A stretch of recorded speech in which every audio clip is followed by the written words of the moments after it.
आपण पाहत आहात आज की बात ताज के साथ।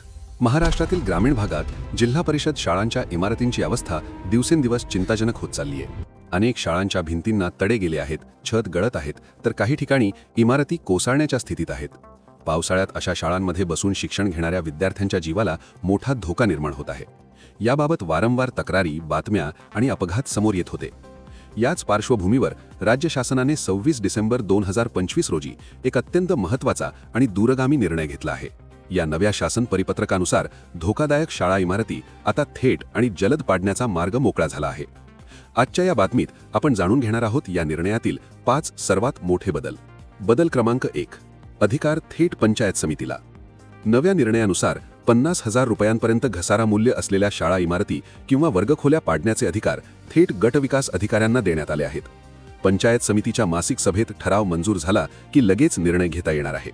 त्यामुळे जिल्हा परिषदेच्या मंजुरीसाठी होणारा वेळेचा अपव्यय टाळणार आहे। बदल क्रमांक 2, लाल फितीचा कारभार कमी। आतापर्यंत धोकादायक शाळा पाडण्यासाठी सार्वजनिक बांधकाम विभाग, अभियंते आणि विविध खात्यांकडून अभिप्राय घ्यावा लागत होता। या किचकट प्रक्रियेमुळे अनेक प्रस्ताव रखडले जात होते। मात्र आता अनावश्यक मंजुरी प्रक्रिया रद्द करण्यात आली असून काम वेगाने होणार आहे। बदल क्रमांक 3, जिल्हा परिषद अध्यक्षांना विशेष अधिकार। अनेक वेळा जिल्हा परिषदेची सर्वसाधारण सभा वेळेवर होत नाही, त्यामुळे निर्णय लांबणीवर पडतात। हे टाळण्यासाठी नव्या नियमांनुसार जिल्हा परिषद अध्यक्षांना पूर्व मान्यता देण्याचा अधिकार देण्यात आला आहे। नंतर या निर्णयाला सभेत कार्योत्तर मान्यता घ्यावी लागेल, पण तोपर्यंत पाडकाम सुरू करता येणार आहे।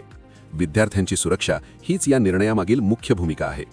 बदल क्रमांक 4, सुस्पष्ट आणि पारदर्शक कार्यपद्धती। शासनाने आता संपूर्ण प्रक्रियेसाठी स्पष्ट नियमावली तयार केली आहे। शाळेची तपासणी, स्ट्रक्चरल ऑडिट, सविस्तर अहवाल, मंजुरी, अधिकृत नोंद आणि नंतर लिलाव प्रक्रिया हे सर्व टप्पे ठराविक पद्धतीने पार पडणार आहेत। यामुळे पारदर्शकता वाढेल आणि जबाबदारी निश्चित होईल। बदल क्रमांक 5, पाडकामानंतर जागेचे संरक्षण। शाळा इमारत पाडल्यानंतर मोकळी झालेली जागा अतिक्रमण मुक्त ठेवण्याची जबाबदारी प्रशासनावर टाकण्यात आली आहे। भविष्यात त्या जागेवर नवीन शाळा किंवा इतर सार्वजनिक सुविधा उभारता याव्यात, हा यामागचा उद्देश आहे।